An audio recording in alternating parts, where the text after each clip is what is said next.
Hello students, previous class में आपने chapter number 2 शून्य की कहानी पेज नंबर 14 पेज नंबर 15 पढ़ा। आज पढ़ेंगे पेज नंबर 16। जिन चंद्र इसमें एक बहुत बड़े विद्वान हैं जिन्होंने अपनी पुस्तक में भी शून्य के अद्भुत ढंग से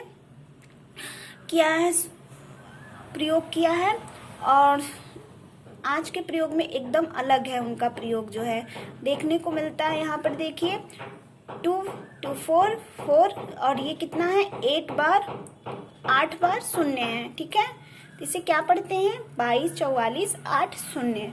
तो इसी उन दिनों में भी शून्य का जो किस तरह से लिखा जाता है संबंध में ठीक से कुछ कहना कठिन है, बट क्या है कि एक अंदाजा लगाया गया है कि शायद इस तरह से लिखा जा सकता है। तो प्राचीन काल में भी शून्य का जो प्रयोग मिलता है हमें एक डॉट के रूप में मिलता है। तो एक कवि भी है जो क्या नाम है उनका, सुबंधु है, वो वासदत्त में अपनी एक काव्य उनकी एक पुस्तक है, उन्होंने लिखा है कि आकाश में अंधकार को जो है भेद कर तारे शून्य की तरह चमकते हैं। उन्होंने एक कल्पना किया है।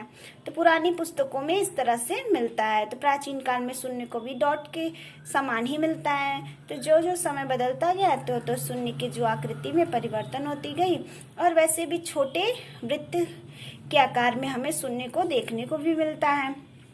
तो वृत्ताकार शून्य का प्रचलन क्या हुआ था 11वीं शताब्दी में मिलता है। कुछ विद्वान ऐसा मानते हैं। तो शून्य का जो जन्म है पहले पहल हमारे देश में हुआ है और पहले पहल शून्य के चमत्कार का पता हमारे देश के विद्वानों ने ही लगाया है। तो हमारे देश से ही शून्य के सारे संसार में फैला हुआ है। ठीक है, फिर सुप्रसिद्ध विद्वान आचार्य जो श्रीधर है वो अपनी पुस्तक में शून्य के चमत्कारों का वर्णन किया है। उनके चमत्कार कुछ इस प्रकार है। उन्होंने कहा है कि अगर संख्या के साथ शून्य जोड़ दिया जाए तो उस संख्या का कोई परिवर्तन नहीं होता है, जो का तो बनी रहती है। यदि किसी संख्या में शून्य का घटाया जाता है शून्य से तो उस संख्या में भी कोई अंतर नहीं पड़ता है। तो यदि किसी संख्या को शून्य से गुणा किया जाए तो गुणनफल शून्य ही प्राप्त होता है और अगर भाग दिया जाए तो भाजनफल शून्य ही प्राप्त होता है। तो इस तरह क्या है, कोई अंत नहीं होता है, इसीलिए इसे अनंत कहते हैं।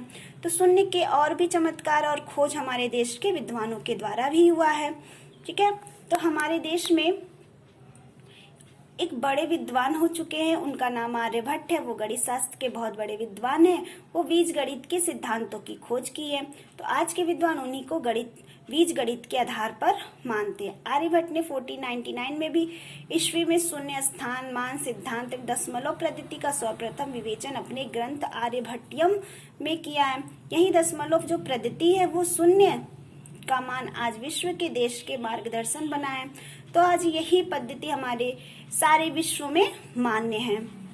तो इस संबंध में लीलावती का भी नाम मिलता उल्लेखनीय है। उन्होंने भी गणित शास्त्र में विद्वता प्राप्त की है। गणित शास्त्र से संबंधित ऐसी क्रियाओं की खोज की है जिन पर हम क्या करते हैं, आज भी आश्चर्य प्रकट करते हैं। तो हमें अपने इन अंकों और वैज्ञानिकों पर गर्व करना चाहिए, उनके प्रति हृदय से कृतज्ञता भी प्रकट करनी चाहिए।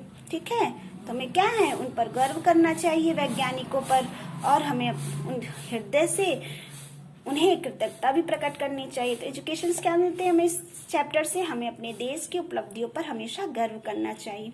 तो आई होप आपको चैप्टर नंबर 2 शून्य की कहानी समझ में आया होगा। Thank you class.